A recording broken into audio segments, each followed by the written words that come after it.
kuhukumu, wala baba yako atakaye kuhukumu, wala mjomba wako atakaye kuhukumu, wala mpenzi wako, kwa sababu hata siku ya kufa utakufa kivyako, na utakufa kivyako, na dhambi zako utahukumiwa peke yako, na atahukumiwa peke yake. Nataka nikwambie, hakuna baba atakayebeba dhambi za mtoto wake, wala mtoto kubeba dhambi za baba yake, wala mke kubeba dhambi za mume wake, wala mume kubeba dhambi za mke wake. Haleluya, haleluya. Muda tunapokwenda kumaliza,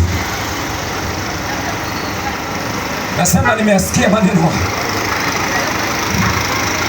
namtaka Yesu Kristo leo,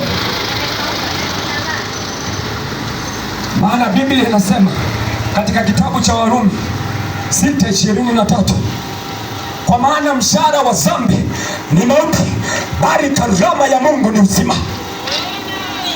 Nataka nikwambie, mshahara wa dhambi ni mauti, bali karama iliyo ndani ya Yesu Kristo aliye hai